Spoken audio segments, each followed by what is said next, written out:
Évangile selon Matthieu, chapitre 18. En ce moment, les disciples s'approchaient de Jésus et dirent: Qui donc est plus grand dans le royaume des cieux?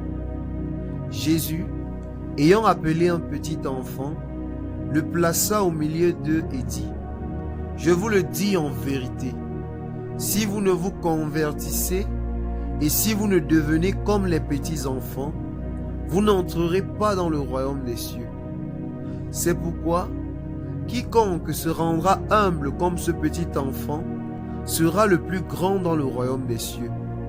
Et quiconque reçoit en mon nom un petit enfant comme celui-ci me reçoit moi-même. Mais si quelqu'un scandalisait un de ces petits qui croient en moi, il vaudra mieux pour lui qu'on suspendît son cou à une meule de moulin et qu'on le jetât au fond de la mer. Malheur au monde à cause des scandales, car il est nécessaire qu'il arrive des scandales, mais malheur à l'homme par qui le scandale arrive. Si ta main ou ton pied est pour toi une occasion de chute, coupe-les et jette-les loin de toi. Mieux vaut pour toi entrer dans la vie boiteux ou manchot que d'avoir 2 pieds ou 2 mains et d'être jeté dans le feu éternel. Et si ton œil est pour toi une occasion de chute, arrache-le et jette-le loin de toi. Mieux vaut pour toi entrer dans la vie n'ayant qu'un œil que d'avoir 2 yeux et d'être jeté dans le feu de la guerre. Gardez-vous de mépriser un seul de ces petits, car je vous dis que les anges dans les cieux voient continuellement la face de mon Père qui est dans les cieux. Car le Fils de l'homme est venu sauver ceux qui étaient perdus.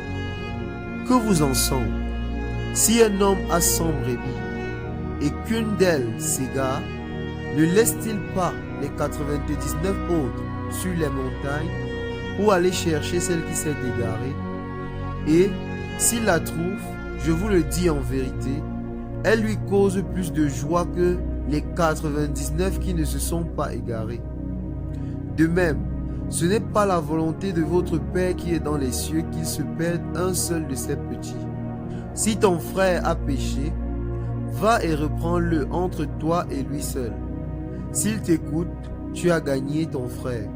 Mais s'il ne t'écoute pas, prends avec toi 1 ou 2 personnes, afin que l'affaire se règle sur la déclaration de 2 ou 3 témoins. S'il refuse de les écouter, dis-le à l'Église.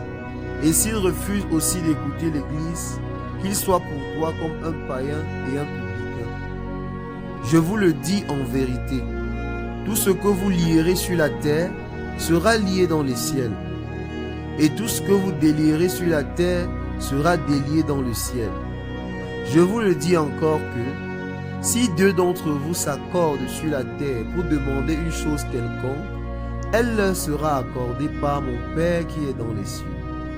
Car là où 2 ou 3 sont assemblés en mon nom, je suis au milieu d'eux. Alors Pierre s'approcha de lui et dit: Seigneur, combien de fois pardonnerai-je à mon frère lorsqu'il péchera contre moi? Sera-ce jusqu'à 7 fois? Jésus lui dit: Je ne te dis pas 7 fois, mais jusqu'à 70 fois 7 fois. C'est pourquoi le royaume des cieux est semblable à un roi qui voulut faire rendre compte à ses serviteurs. Quand il se mit à compter, on lui amena un qui devait 10 000 talents. Comme il n'avait pas de quoi payer, son maître ordonna qu'il fût vendu, lui, sa femme et ses enfants, et tout ce qu'il avait, et que la dette fût acquittée. Le serviteur, se jetant à terre, se prosterna devant lui et dit: Seigneur, aie patience envers moi, et je te paierai tout. Ému de compassion, le maître de ce serviteur le laissa aller, et lui remit la dette. Après qu'il fut sorti, le serviteur rencontra un de ses compagnons qui lui devait 100 deniers. Il le saisit et l'étranglèrent en disant: Paie ce que tu me dois. Son compagnon, se jetant à terre, le suppliait, disant: Aie patience envers moi, et je te paierai. Mais l'autre ne voulut pas, et il alla le jeter en prison jusqu'à ce qu'il eût payé ce qu'il devait. Ses compagnons, ayant vu ce qui était arrivé, furent profondément attristés et ils allèrent raconter à leur maître tout ce qui s'était passé.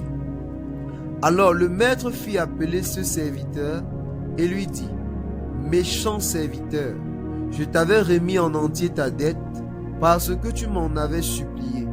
Ne devrais-tu pas aussi avoir pitié de ton compagnon, comme j'ai eu pitié de toi?